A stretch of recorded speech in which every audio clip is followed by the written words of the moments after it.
একদিকে সরকারের অভিলাষী প্রকল্প, অন্যদিকে জলহীন গ্রাম। দেখা যাচ্ছে ভারত বাংলাদেশ সীমান্তবর্তী কাছাড়ের নিজ জালালপুর প্রথম খণ্ড গ্রামের 264টি পরিবারের জনগণ বিশুদ্ধ পানীয় জল থেকে বঞ্চিত রয়েছেন বেশ কয়েক মাস ধরে।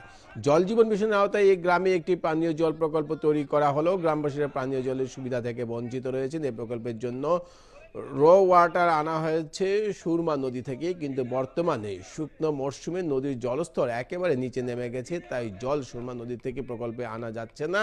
আর এর জন্য গ্রামের জনগণ বিশুদ্ধ পানীয় জল থেকে বঞ্চিত রয়েছেন। এ নিয়ে ক্ষোভ ব্যক্ত করেছেন গ্রামবাসীরা।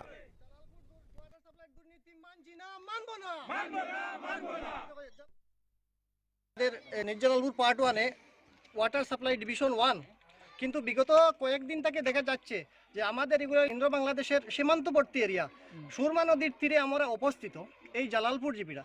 কিন্তু দেখা যায় এই সিজন টাইমে যখন ডিসেম্বর দিকে নভেম্বর আর জলগুলো শুকিয়ে যায় নদীর, কিন্তু হাহাকার লাগে, পুষ্করিণীর জল শুকিয়ে যায়। কিন্তু এখনও দেখা যায় যে আমাদের জালালপুর এই ওয়াটার সাপ্লাই পার্ট 1-এর ডিভিশনে এখনও পর্যন্ত রেগুলার কোনো জল দেওয়া হয় নাই। বিগত এক মাস থেকে কোনো ধরনের রেগুলার জল দেওয়া হয় নাই।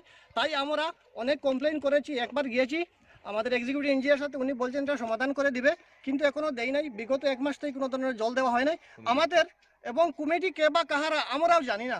আমাদের দাবি হলো যে আমরা কমিটিটা রিফর্ম করার জন্য, যদি কমিটি বনিয়ে থাকে কিন্তু রিফর্ম করিয়ে সকলকে নিয়ে মিলিয়ে এটা কমিটি নতুন করা হোক এবং প্রতিদিন জল দেওয়া হোক।